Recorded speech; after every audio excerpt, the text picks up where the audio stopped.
Witamy serdecznie po raz kolejny. Witam Ciebie, Piotrze. Witam, witam. Chciałbym, żebyśmy dzisiaj sobie wrócili z powrotem do tematu Atlasa. Już dwa razy braliśmy ten temat, rozważaliśmy na moim kanale, natomiast pewnie wszystko rozwinie się gdzieś tam w okolicach grudnia, ale myślę, że warto jeszcze do tego tematu wrócić. Ale zanim wrócimy do tego tematu dotyczącego 3i Atlas, to chciałbym Was czymś zaskoczyć, taką reklamą naszego sponsora dzisiejszego programu. Moi drodzy, bo sponsorem naszego dzisiejszego programu jest firma z Przemyśla, polska firma, która robi fenomenalne perfumy.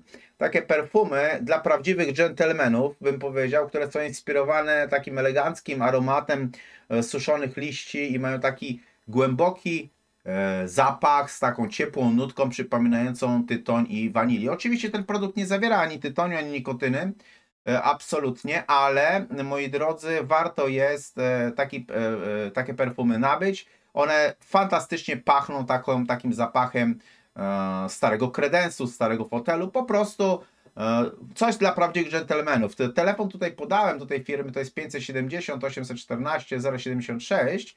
Jeżeli ktoś będzie zainteresowany, zachęcam, żeby wszedł też na ich stronę internetową brokshop.pl i tam w zakładce upominki możecie znaleźć te perfumy, ale możecie też wiele różnych innych ciekawych rzeczy na tej stronie znaleźć, tak więc polecam, bo naprawdę warto.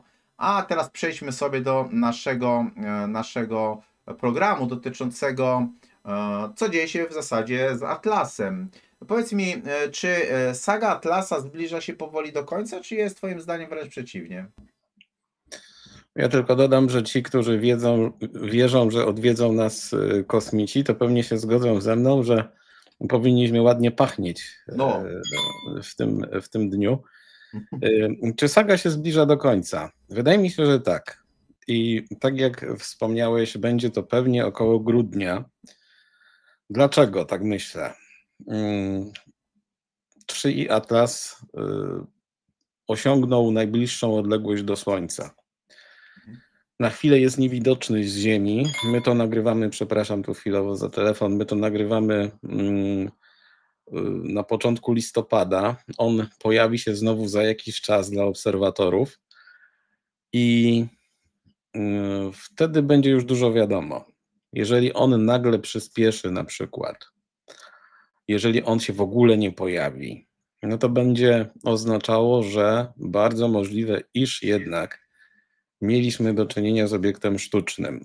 Jeżeli on się nie pojawi, no to po prostu będzie oznaczało, że się zatrzymał tam gdzieś za tym Słońcem, no, może się po prostu rozpadł. Chociaż ten jego rozpad, to ja nie wiem, czy to jest realne, dlatego że jest to dość duży obiekt, czy tak szybko by się po prostu nie rozpuścił. Jeżeli on przyspieszy w sposób nienaturalny, będzie, nie wiem, zamiast gasnąć, to jaśnieć, będzie się poruszał szybciej, no to będzie mogło oznaczać, że on wykorzystuje efekt Oberta i po prostu dzięki zbliżeniu się do Słońca nabierze dodatkowej prędkości. Możecie sobie poczytać, co ten efekt oznacza na internetach. To będzie kluczowe moim zdaniem dla sagi 3i Atlas, czyli ten moment, kiedy on się wynurzy zza Słońca, będzie o nim po prostu więcej wiadomo. No bo na razie tak, pojawiło się bardzo, bardzo dużo różnego rodzaju teorii i one są trochę sprzeczne. To znaczy się tak, ja rozumiem, że wiele osób jest mocno zainteresowanych tym tematem. Z drugiej strony tak trochę dziwnie i głupio wyszło, bo agencja NASA wstrzymuje publikację fotografii z kamery HiRISE z Marsa, która uchwyciła ten obiekt w ogromnej rozdzielczości i te zdjęcia są wstrzymywane i to rodzi teorie spiskowe. Nauka podchodzi do tematu w taki sposób, no, że po prostu nie jest w stanie udzielić jednoznacznej odpowiedzi, no bo sytuacja jest dynamiczna. A w internecie ludzie myślą, że jest trochę inaczej. Nagle nam się pojawiło bardzo wielu ekspertów od komet, od niegrawitacyjnego przyspieszenia komet. Każdy ma swoje scenariusze, ale ja sugeruję, że jeżeli już o tym mówimy, no to warto też czasem zwrócić uwagę na to, co mają do powiedzenia eksperci, czyli astronomowie. to nie jest tak, że oni wszyscy wstrzymują jakieś informacje, że oni specjalnie mówią, że to jest coś wyjaśnionego, bo coś ukrywają i wyśmiewają się z tych, którzy wierzą w UFO. Tutaj duży problem polega na tym, że Atlas jest obiektem, który przybył z innego układu słonecznego, jest zbudowany w inny sposób i jednocześnie przypomina i nie przypomina nasze komety. Druga rzecz, że on po drodze mógł pod wpływem różnego rodzaju procesów zachodzących w przestrzeni przejść pewne zmiany. Ta materia przeszła pewne zmiany i to nie jest tak łatwo powiedzieć, z czym my mamy do czynienia. I po prostu jeżeli ktoś mówi, że zna już odpowiedź, że wie, co to jest, no nie, to są wszystko hipotezy. Tu się dużo wyjaśni. Ta cała sprawa, ta cała, nie wiem, histeria związana z Atlasem, ona też się powoli moim zdaniem już wypala. To było ciekawe, ale ludzie bardzo, bardzo wzięli sobie do serca tą hipotezę, że to jest obiekt pozaziemski, a nie zadawali sobie, no wiadomo, że jest pozaziemski, chodzi o to, że jest sztuczny, to chciałem powiedzieć. Natomiast nie zadawali sobie podstawowych pytań, no jeżeli ktoś go nawet tu przysłał, to ten czas, co zajęła droga do Ziemi, no był ogromny i po prostu ludzi jeszcze wtedy nie było, czyli on nie przyleciał do nas tak bezpośrednio i tu jest tyle, wiesz, nieporozumień, jakichś takich już bzdurnych naprawdę teorii, bo ja natknąłem się na przykład ostatnio na jakieś takie ezoteryczne koncepcje mówiące, że ten Atlas leci i on nas tutaj odmieni i on przyniesie ludziom samo dobro i rozpocznie wielką przemianę. Ja tym wszystkim, głównie paniom, które takie historie rozpowszechniają na Facebooku na przykład, tym wszystkim ezoteryczkom, ja proponuję wziąć coś ciężkiego i przyłożyć mocno do głowy, żeby to było zimne i po prostu, żeby przestać bredzić. Dlatego, że już widzę straszne głupoty. Wiesz, chodzi o to, że jak leciała kometa w latach 90., pamiętacie, co się stało z członkami pewnej sekty. Ja tutaj nie chcę używać słów, które mogą zostać źle potraktowane przez algorytm. I tu jest to samo. Ludzie się nic nie zmienili i już troszeczkę puszczam wodze wyobraźni, co będzie za jakiś czas, kiedy ten Atlas przeleci. Przeleci i się nic nie wydarzy.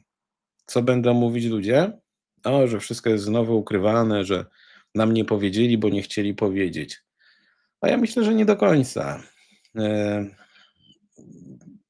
Specyfika czasów, w których żyjemy, no jest właśnie taka, że wszystko jest podważane, wszystko można podważyć, nawet najgłupsze teorie zyskują często rozgłos. Ja nie mówię, że hipoteza o tym, że Atlas jest obiektem sztucznym, jest głupia. Natomiast jest to nadwyrężane.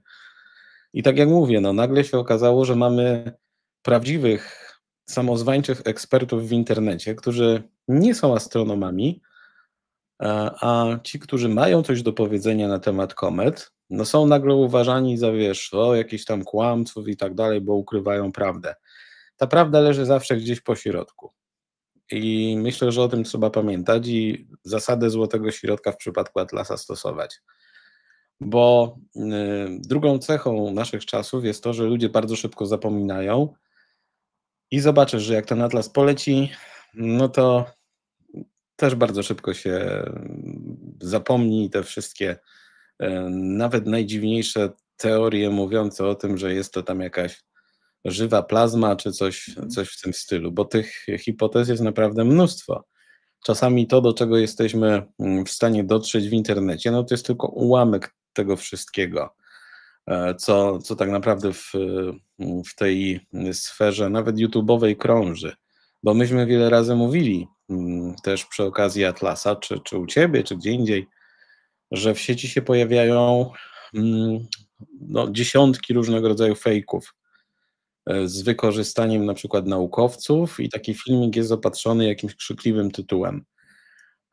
Ale to tylko dlatego, że wiesz, to się dobrze klika, tak? Natomiast kiedy za jakiś czas staniemy z boku i popatrzymy na tą całą sprawę, to nie będziemy chyba jednak tak do końca zadowoleni, bo okaże się, że w epoce globalnej wioski, kiedy każdy ma dostęp do informacji, okazuje się, że jest jeszcze większy zamęt informacyjny i jeszcze większe pole do szerzenia się różnego rodzaju dziwnych hipotez, niż to miało miejsce wcześniej. Tak, bo pamiętasz, dawniej jak ludzie wymieniali wnioski na jakieś tematy, no to trwało to jakiś czas, bo były gazety, były publikacje, czekało się na te publikacje, a teraz wchodzisz na Reddit, no i tam masz tak naprawdę 10 teorii dziennie. Nawet w kontekście nieznanego świata, wiesz, to było ciekawe, bo Nieznany Świat jako miesięcznik, który zresztą polecamy, jest wydawany, wiadomo, jak jest pewne opóźnienie zawsze między procesem, kiedy się go składa, kiedy się go puszcza do druku. W przypadku Triatlas było tak, że informacje się pojawiały tak szybko, że cokolwiek by się napisało, to już za chwilę to było albo nieaktualne, albo było aktualizowane i tak dalej, i tak dalej. Także myślę, że paradoksalnie sprawę Atlasa najlepiej będzie widać od końca. No właśnie, a co powiesz o tych teoriach, że ten obiekt w ogóle zostanie w Układzie Słonecznym? Albo wypuści, nie wiem, jakieś dziwne trony być może? No tak, to są teorie Aviego Leba, jedne z w sumie pierwszych, mówiące, że ten obiekt wykorzysta odwrócony manewr Oberta, że on jest po prostu rozpędzonym statkiem kosmicznym i że on dolatując do Słońca wyhamuje, po prostu wyhamuje. Stąd pamiętamy te wszystkie hipotezy, że tam Atlas ma ten antyogon albo ma jakieś światła z przodu, że tam pracuje jakiś silnik, że tam się powłoka jego tam, nie wiem, utylizuje i takie rzeczy. Także Avi Loeb zasugerował, że ten obiekt się może zatrzymać najpierw. Potem pojawiła się taka koncepcja, która mówiła, że on się nie zatrzyma, że on minie Słońce, potem przeleci w pobliżu przeleci obok Ziemi, w dość dużej odległości tak naprawdę, jeżeli nie ogromnej, no i skieruje się w stronę Jowisza. No a potem już wiadomo, opuści Układ Słoneczny na zawsze. I tutaj nam Avi Loeb mówi, że obiekt mógłby, jeżeli odleci, pozostawić po sobie jednak jakieś sondy, jakichś szpiegów, którzy by nam tutaj zostali w Układzie Słonecznym i na przykład, no nie wiem, zbierali informacje, no ale komu te informacje oni by mieli wysyłać na przykład? No weźmy tak na chłopski rozum. Ten obiekt, czyli Atlas, ma zdaniem astronomów jakieś 3 miliardy lat. Mniej więcej, to też wiesz, nie ma co tak brać dosłownie tych szacunków, bo one się często się zmieniają. Nie wyobraźmy sobie, że on ma te 3 miliardy lat, że on przyleciał tutaj do nas, pokonując ogromne odległości, tam setki lat świetlnych na przykład. No to gdzie on te informacje wyśle? Do kogo on te informacje wyśle? Po co mu te informacje w ogóle? Prawda? Także kiedy patrzymy na to, co Loeb mówił, no to z jednej strony tak, to jest fajne, to jest sugestywne, to działa na wyobraźnię, ale jak tak się zaczniemy zastanawiać nad sensem tego wszystkiego, no to się wydaje nieduży. Chyba że uznamy, że Triatlas jest po prostu sondą wypuszczoną tak w samopas, która sobie leci, po prostu przeleci przez cały kosmos, a w międzyczasie trafi gdzieś w okolice Ziemi. Także owszem, tak, były takie hipotezy. Wszyscy się na pewno by zdziwili, gdyby się okazało nagle, że rzeczywiście ten Triatlas za Słońca nie wyleciał i że on tam został, i to by znaczyło jednoznacznie, że chyba tam zakotwiczył. No oczywiście Avi Loeb też mówił, że on by się mógł grawitacyjnie powiązać na przykład z Jowiszem i tak dalej, no ale takie hipotezy, że on tu zostanie, no to one też automatycznie nam sugerowały, że jest jakiś cel tej misji, no i może ci obcy coś od nas będą chcieli. A pamiętamy również, że na samym początku, już na samym, kiedy ten obiekt został odkryty, no to pierwsze słowa Aviego Loeba, które się bardzo mocno odbiły echem w mediach, wspominały o tym, że to coś może być niebezpieczne, że to coś jest zwiastunem potencjalnej inwazji. On już dzisiaj tak nie uważa. Ale to też jest dziwna osoba. Nie jestem w stanie pojąć jego tak naprawdę zamiarów. Nie wiem, po co on to wszystko robi. Znaczy, wiadomo, dlaczego to robi. Dla pieniędzy to robi. A może nie dla pieniędzy, dla zabezpieczenia sobie pewnej przyszłości, tak, żeby miał co robić. Ale muszę też zaryzykować stwierdzenie, że Avi Lebi i jego koledzy, bo to są głównie Izraelczycy, oni też robią taki medialny szum, żeby, wiadomo, że nie odciągną uwagi od tego, co się dzieje w Gazie, natomiast na pewno to też, na pewno coś też na rzeczy było, muszę powiedzieć, bo ta gadka Leba, ona wiesz, raz mówił coś innego, drugi raz mówił coś innego, raz był na minus, raz było na plus, raz był na tak, raz był na nie. Wszystko się zmieniało bardzo, bardzo szybko i internet rzeczywiście śledził to, co Leb do powiedzenia miał. On też bardzo czasami mocno akcentował to swoje pochodzenie i kulturę, z której się wywodzi. Nie sądzę jednak, żeby po tej sprawie z Atlasem on został zapamiętany jako, nie wiem, znaczy wiesz, na jakiś umysł światły, który nam tutaj głosi nie wiadomo jakie prawdy, a my głupi tego nie widzimy. Owszem, ale on się, nie chcę powiedzieć, że skompromitował, ale tak kluczył, jak taka salamandra wśród tych hipotez, że na dobrą sprawę to było ogłupianie bardziej już, aniżeli konkrety. To znaczy się, wiesz, no jak ktoś jest naukowcem, no to powinien powiedzieć, no dobra, poczekamy, zobaczymy, co to jest. A tutaj co 2 dni, co 3 dni były update'y, a to tamto. No wreszcie on powiedział, że nawet jak ten obiekt poleci i nic się nie stanie, to on nigdy nie, bo on taką skalę specjalną stworzył, na której ocenia, czy dany obiekt może być statkiem obcych. On powiedział, że nawet jeżeli ten obiekt poleci, to on nigdy go nie oceni poniżej jakiejś tam wartości. No to wiesz, typ raz mówi, że naukowcom nigdy nie wolno mówić nigdy, a potem złamie to postanowienie, zmienia zdanie i jego to już na przykład nie dotyczy, bo on może powiedzieć, że on nigdy nie zmieni, ale on jest Avim Lebem z Izraela, jemu wolno, tak? A na przykład innym nie wolno, no bo to już jest natomiast to on może już, tak? To myślę, że to jest dość obrzydliwe, nomen omen.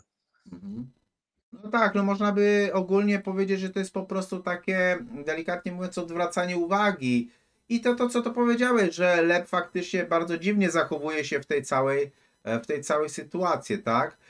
No ale powiedz mi, może z innej beczki, jakie w ogóle twoim zdaniem nauki płyną z tej obserwacji Atlasa, z tego co wiemy do tej pory? Bo wiadomo oczywiście, że ta sytuacja jest zmienna, ale jakieś nauki wypadałoby, żeby płynęły z tej obserwacji, prawda? Nauki, w zależności od tego, z którego punktu patrzymy, no przede wszystkim trzeba mieć na uwadze to, że to nie jest typowy obiekt. To na pewno też nie jest tak, że takich atlasów w przeszłości w pobliżu Ziemi nie było, bo były, tylko ich nikt nie zauważył. Ale jest to novum, jest to coś nowego, jest to obiekt, który się zachowuje inaczej niż inne, ale to nie oznacza od razu, że on jest sztuczny, bo mieliśmy do czynienia z różnego rodzaju zjawiskami w kosmosie i to całkiem niedawno, na przykład szybkie błyski radiowe, tak zwane RB, które też uznawano za pochodne obcych. To obcy wysyłają sygnały. Przez długi czas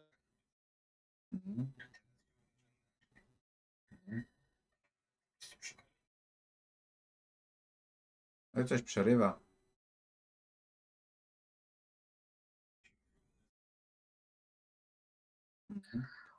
Natomiast rzeczywiście można by uznać, że trochę jednak Leb racji miał, to znaczy się w tym, że tego typu obiekty powinny być monitorowane. Ale to jest wszystko, co można z tym zrobić, bo tak naprawdę jak go posłuchamy, to on już mówi o czymś takim, że trzeba budować obserwatoria kosmiczne za miliardy dolarów, że trzeba budować jakieś statki przejmujące takie obiekty. No ty sobie wyobrażasz statek kosmiczny, jakąś sondę kosmiczną przejmującą kawał skały, który ma 50 kilometrów, albo przejmującą obcy obiekt, który ma kilkadziesiąt kilometrów. No to są już takie bzdury trochę. To chodzi o to, że Lep sobie chce znaleźć frajernię, która mu będzie fundować jego badania. On będzie siedział i w tym projekcie Galileo gadał w kółko to samo do emeryturki ciepłej. Tak to niestety wygląda i on się z tym nie kryje. Jego już nie wolno krytykować, on bardzo alergicznie już reaguje na wszelką krytykę. Ja ci powiem, że pojawił są się we wszystkich amerykańskich mediach. Znaczy reagują na wszelką krytykę, nie? To też to jest bardzo takie ciekawe właśnie, tak, że ten, kto najbardziej błądzi, najbardziej mąci, jeżeli pokaże mu się troszeczkę krytyki, to on będzie w dziwny sposób reagował. No a druga sprawa jest taka, że wiesz, no on też chyba czuje, że to jest końcówa już ze sprawą 3 Atlas. No bo nawet jeżeli po wyłonieniu się zza Słońca nic się nie stanie takiego, co by nam zrzuciło kapcie z nóg, to i nadal, wiesz, ten temat będzie jakoś tam grzany, no to też nie będzie to trwało wieki, bo w przyszłym roku Atlas się oddali zupełnie i skończy się po prostu już to publiczne zainteresowanie. Także pewnie nas czekają jeszcze jakieś fikołki po drodze. A jaka jest nauka jeszcze z tego wszystkiego? No, że trzeba uświadomić sobie, że tego rodzaju odkrycia, to społeczeństwo sobie powinno uświadomić i internauci, że tego rodzaju odkrycia, one nie są takie, że wiesz, ciach i już masz odpowiedź. Nie, to są pewne procesy, które są badane, wysuwane są wnioski i owszem, ta nauka nas może czasami mierzić. Może nam się wydawać, że oni coś ukrywają i tak dalej, ale ona działa czasem powoli. I w przyszłości, jeżeli taki obiekt się pojawi, to jestem bardzo ciekaw, jak internet zareaguje, bo był Oumuamua, który został uznany za statek obcych. Jest Atlas, który został uznany za statek obcych. No to ciekawe, co będzie z tym trzecim obiektem, tak? Czy też zostanie uznany? I to też troszeczkę pokazuje, jak my bardzo chcemy, żeby coś takiego przyleciało, żeby nas wyrwało z tego marazmu na Ziemi. Ale wiesz, to nie jest koniec na pewno emocji, bo jak żeśmy mówili tutaj już na pewno u Ciebie kiedyś, czekają nas w niedalekiej przyszłości liczonej w kilku latach, przeloty niebezpiecznych asteroid. I one przelecą znacznie bliżej niż Atlas. One mogą być potencjalnie niebezpieczne. Jedna z nich prawdopodobnie uderzy w Księżyc, także jeszcze emocje będą nam serwowane i ich nie zabraknie nawet jeżeli Atlas odleci.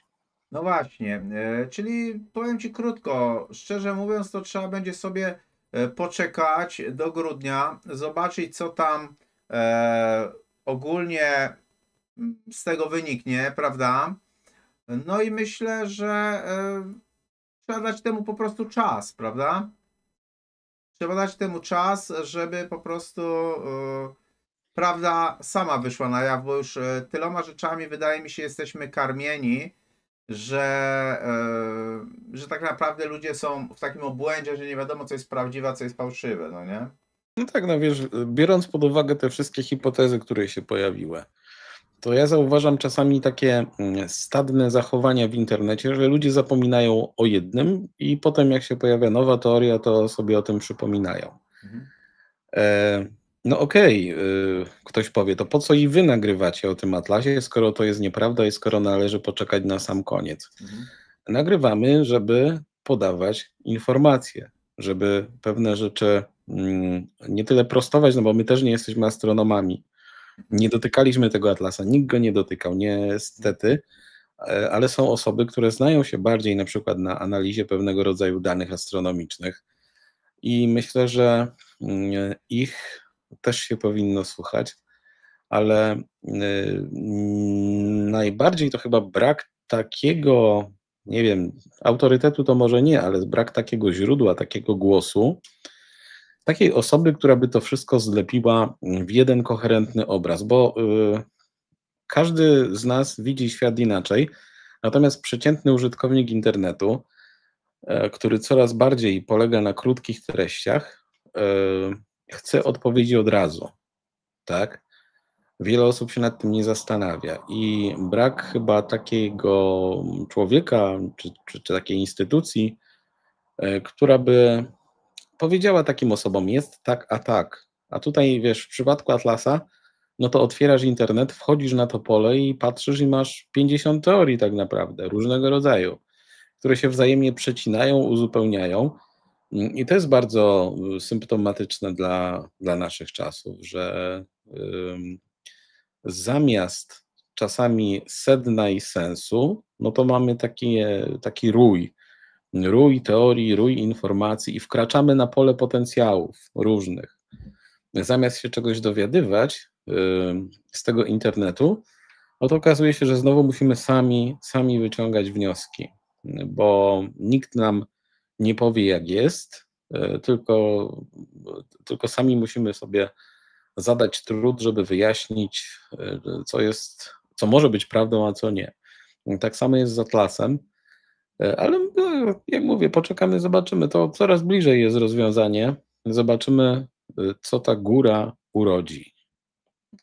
A my ciekawi jesteśmy Waszych komentarzy, co Wy na ten temat myślicie. Ja zachęcam również do tego, żeby odwiedzać oba kanały Piotra, UFO Historię, i mnie tu zawsze karcą, bo ja mówię UFO Historię Little, a mówią, że to nie tak się wymawia, ale ktoś, kto będzie zainteresowany, na pewno będzie wiedział, o który kanał mi chodzi. Prawda? Zachęcam, żeby wspierać nasze kanały, żeby odwiedzać Piotra kanał również i mój kanał. Lajkujcie, komentujcie, bo dzięki Waszej pomocy te nasze kanały się rozwijają. A jak ktoś